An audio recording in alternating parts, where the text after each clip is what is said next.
I'm Nicole Terry, and the technology I chose to explore is called Rewordify. The Rewordify homepage at www.rewordify.com says that Rewordify is a powerful, free online software that improves reading, learning, and teaching. This site can intelligently simplify difficult English for faster comprehension, effectively teach words for building a better vocabulary, help teachers save time and produce engaging lessons, and help improve learning outcomes. So it's a free online tool to simplify challenging vocabulary. Because I'm so passionate about reading and writing, I thought this would be really interesting to further explore. Rewordify looks simple, and it is easy to use, but it actually has a lot of useful capabilities that can be easily utilized and be beneficial in the classroom.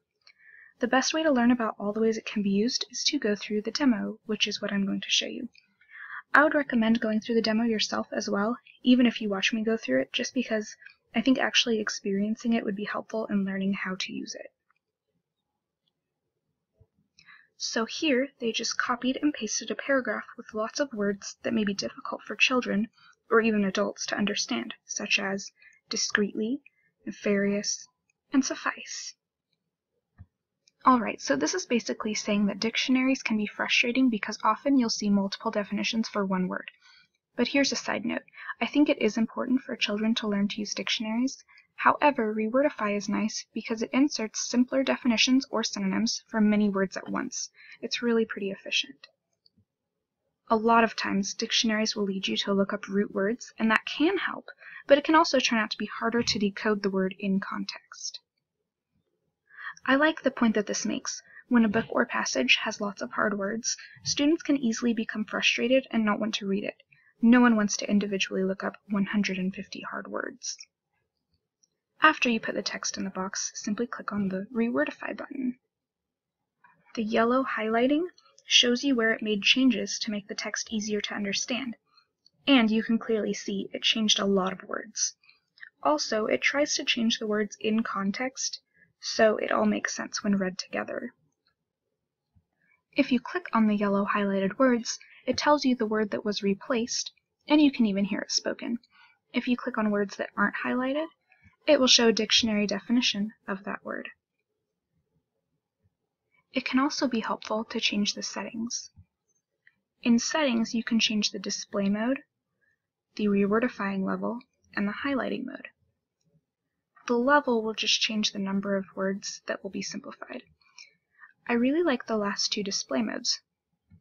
The second to last one shows the original text on the left with the difficult words highlighted in yellow, and on the right it shows that same passage but with simplified words highlighted in purple. The last display mode is my favorite one. That also shows the original passage on the left with difficult words highlighted in yellow, but on the right it's kind of like a glossary. It shows the difficult words now highlighted in purple and simplified words right next to them. If you save your settings, they'll show up on every part of the website that you visit. For example, this is the original paragraph that the demo inserted, and now it is displayed how I chose. Rewordify can help students understand many different kinds of text, and it could be especially helpful for English language learners. Teachers can print out simplified copies of the text straight from the website, which could save us a lot of time. If you go to Print and Learning Activities, it will show you different things that you can choose to print out. You can print out the original text, the rewordified text, and that's the way that I think would help best with English language learners. You can print out vocabulary lists, word bank quizzes, etc. The column setting that I like a lot could be used to support learning as well, because the student reads the more advanced words in the passage, but they can check the right column to see any meanings that are unclear to them. Now I'm back on the homepage. One specific way Rewordify can be used is by simplifying an entire page of informational text on the internet. Most children are asked to do a research project of some sort, but sometimes informational text is geared toward older students or adults. With Rewordify, you can copy the URL right into this box, and it will simplify the whole web page, making research project reading much easier, but still effective. I chose a page about narwhals from howstuffworks.com. you can see that it has kind of difficult words like associate and mythical. By copying and pasting the URL in this text box, and by clicking one of the Rewordify buttons, we can see a great example of how Rewordify can be a huge help.